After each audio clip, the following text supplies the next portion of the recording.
toute la vérité et rien que la vérité. Votre chaîne YouTube dédiée aux amoureux de la vérité.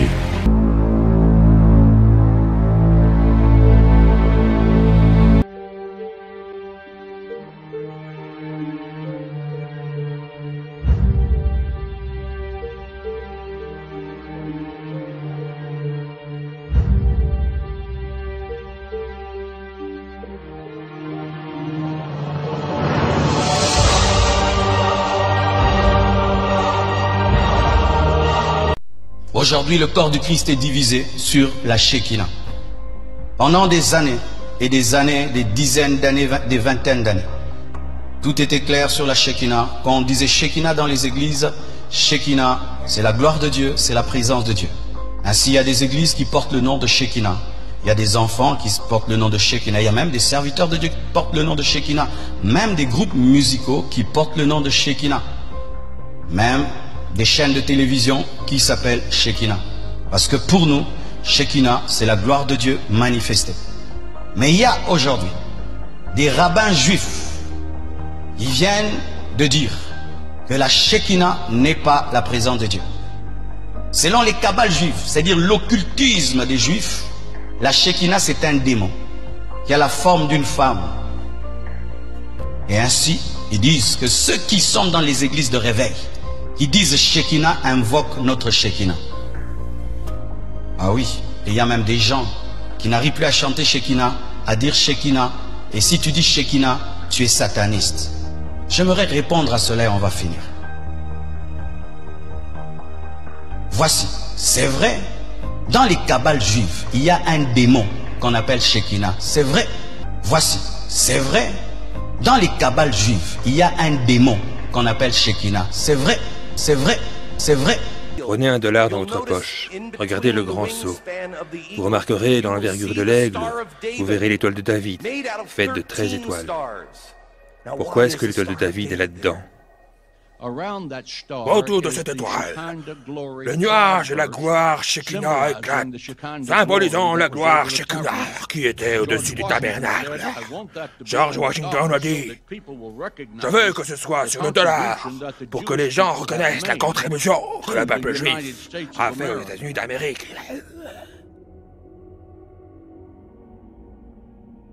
Non seulement on enseigne aux chrétiens d'aujourd'hui d'être pro-juifs et pro-Israël, mais en plus, d'étranges doctrines du Talmud et de la Kabbale s'insinuent dans les églises et sont présentées comme des doctrines chrétiennes. Par exemple, de nombreux pasteurs utiliseront le terme « Shekinah », comme si c'était quelque chose de l'Ancien Testament, alors qu'en réalité, c'est un mot qui n'est jamais retrouvé dans la Bible, pas une fois.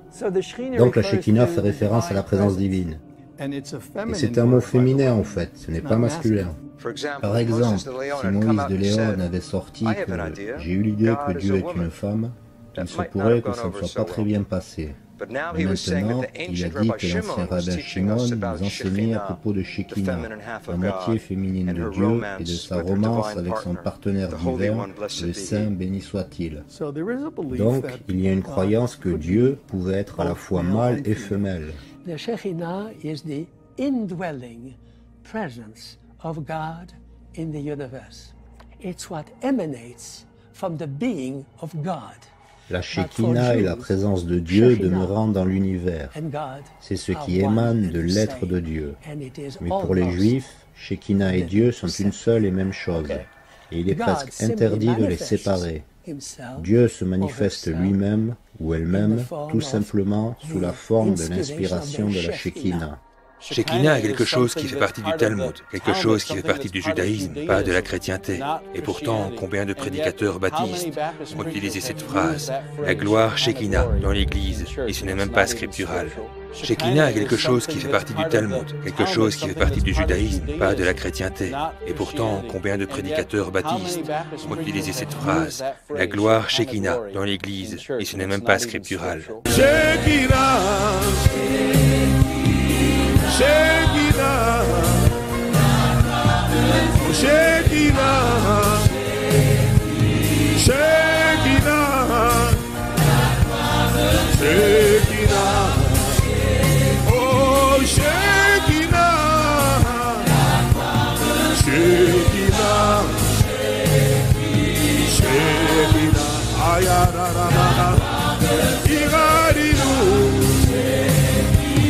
Habite-nous inonde nos cœurs. Exprime-toi, Shekinah. Oh, Shekinah. La Bible est claire, de la Genèse à l'Apocalypse, que Dieu est masculin et non féminin. Si vous enseignez que Dieu est masculin et féminin, vous avez un Dieu différent. La Bible chrétienne enseigne que l'homme fut fait à l'image de Dieu. Et dans le premier épître aux Corinthiens, la Bible dit « Car pour ce qui est de l'homme, il ne doit point couvrir sa tête, vu qu'il est l'image et la gloire de Dieu. Mais la femme est la gloire de l'homme. » Donc, selon 1 Corinthiens 11, l'homme ne doit pas couvrir sa tête, parce que l'homme est à l'image de Dieu, contrairement à la femme. C'est pourquoi, même dans la Genèse chapitre 1, verset 27, la Bible dit « Dieu donc créa l'homme à son image. Il le créa à l'image de Dieu. Il les créa mâle et femelle. » Ils furent créés mâle et femelle, mais l'homme fut créé à l'image de Dieu. Qu'est-ce que ça signifie d'être à l'image de Dieu? Ressembler à Dieu. Quand Jésus marchait sur la terre, il était un homme et Dieu le Père est masculin. C'est un enseignement blasphématoire du mysticisme New Age qui vénère la planète Terre en tant que mère, et l'esprit femelle, et la déesse, et la Kabbale, et le New Age. C'est de là que viennent toutes ces choses. Ceci est la forme de la lettre Shin, à l'alphabet hébreu Shim, une lettre très intéressante dans la langue.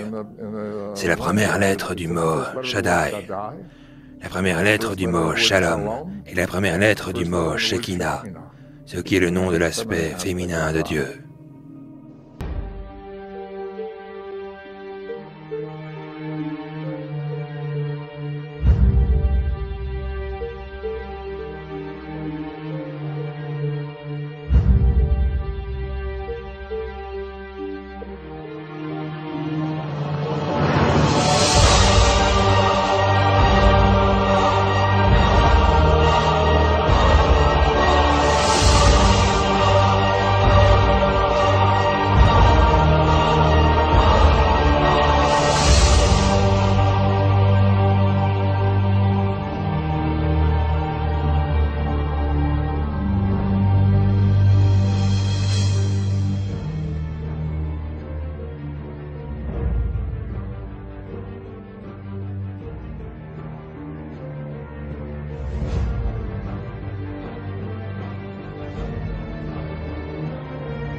Alors, l'un de mes plus grands combats que j'ai toujours eu dans cette génération, je serai vraiment humble dans le Seigneur pour le dire, c'est des fois, ce n'est pas évident pour moi de diluer un message et pédagogiquement de le donner comme je l'ai reçu.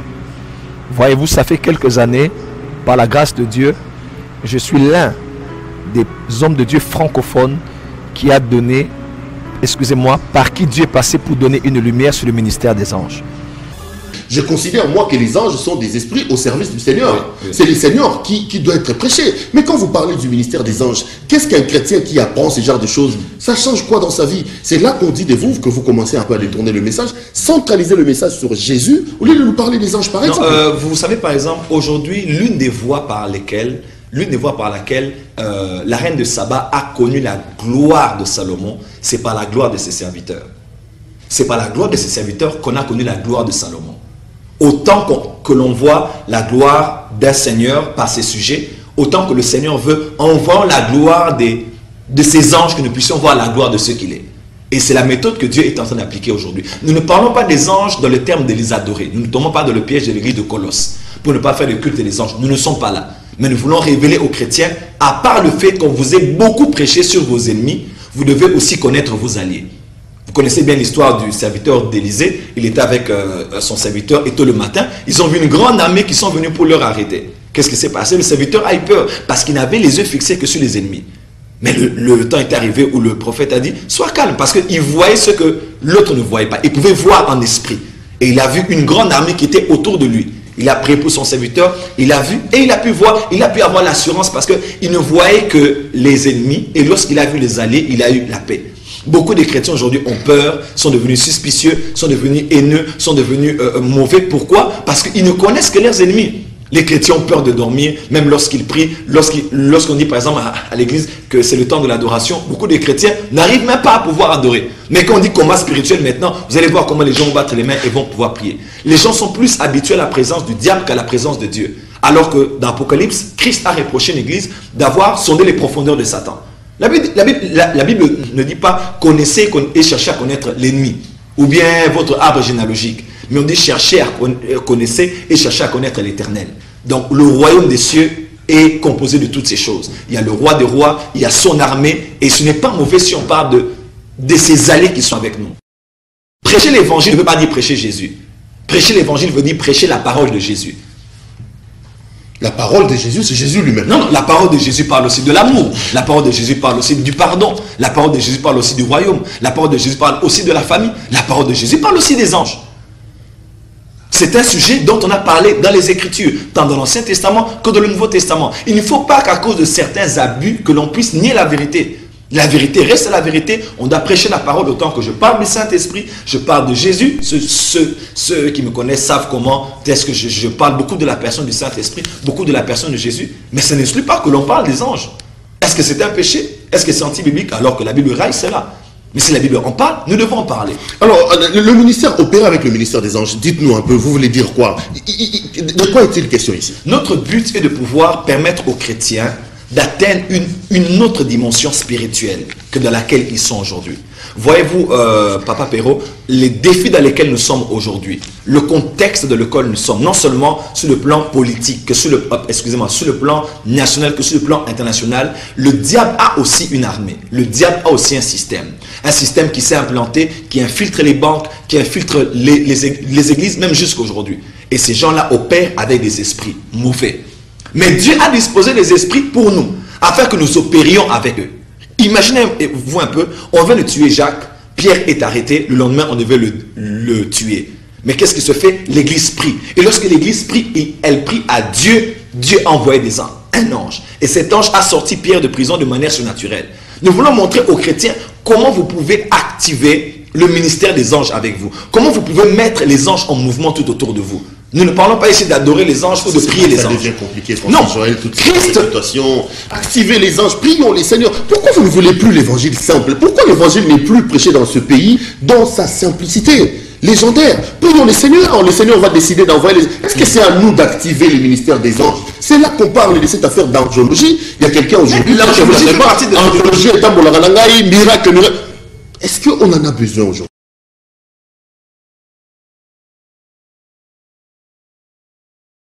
Suivez-moi bien. Un esprit possédant une âme et habitant dans un corps. Et le jour où l'homme tombe dans le péché, Dieu dit tu mourras. Mais physiquement, il n'est pas mort. Son esprit est mort. Il est resté un homme animal. Excusez-moi l'expression, c'est la Bible qui le dit. Un homme animal parce que l'animal n'a que le corps et l'âme. Il est resté un homme animal. La dimension de l'esprit a été éteinte, a été détruite.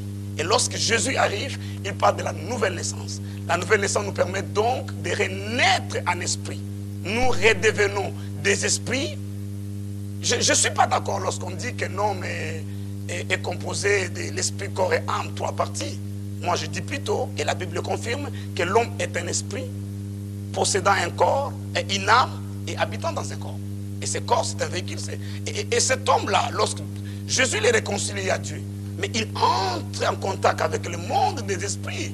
Parce que le monde des esprits se divise en deux. Il y a un monde des esprits mauvais, il y a un monde des esprits bons. On parle du monde, le royaume des lumières et le royaume des ténèbres. Ça contredit tout ce que la Bible nous dit, par exemple, pasteur, que celui qui a un problème s'enferme dans sa chambre, prie les seigneurs, recommandez votre sort à Dieu, il agira.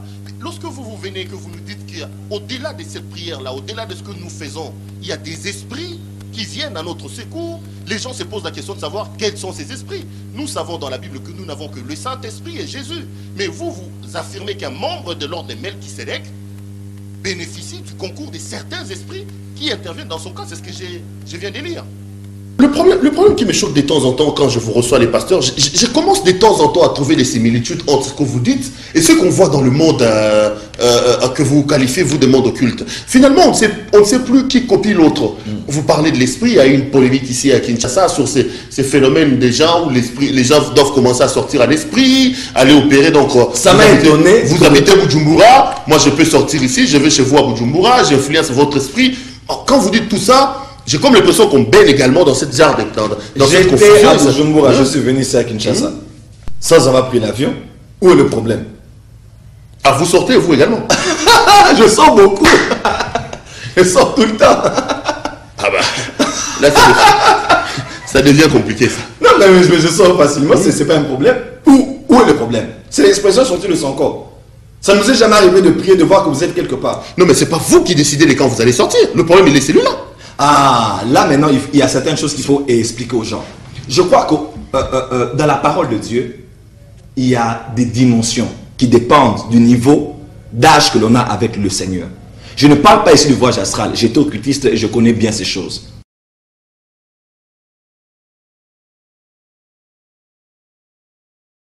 I believe that this is one of the most important things that we can teach people, that their thoughts are extremely powerful. And not only that their thoughts are powerful, but your thoughts actually turn into your life in the future. I'm sure we've heard the saying, well, it's all in your mind. Well, to be honest, a lot of our successes, our victories, are all in our mind. That's where they start. You can think yourself into a mess. You can think yourself into a place of victory. One of the reasons why people buy so many resources in the mind is because it's one of the hardest areas in our life to get under control and to keep under control.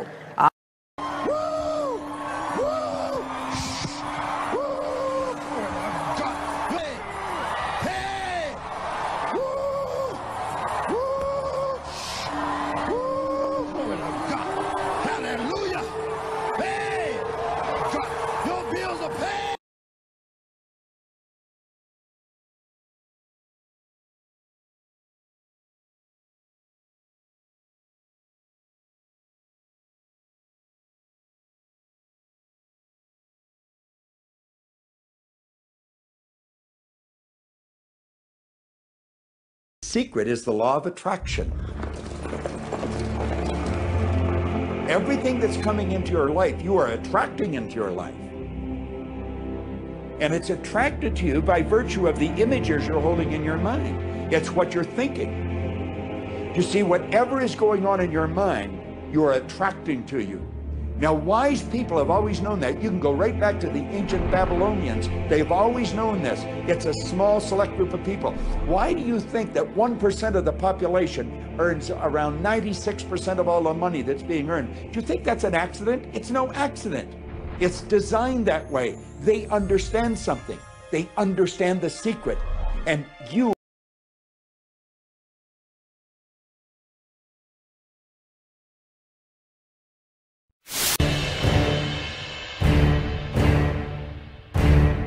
Toute la vérité, rien que la vérité.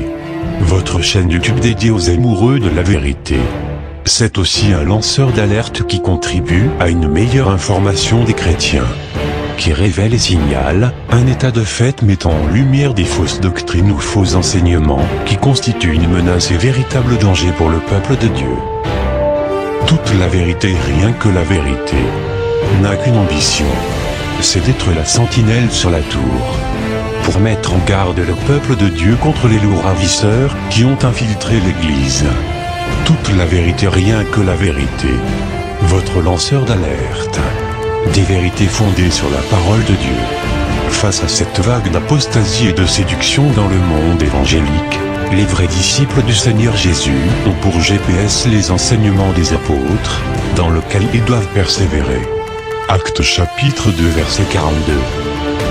Toute la vérité, rien que la vérité. La chaîne YouTube qui vous communique la vérité biblique sans compromis.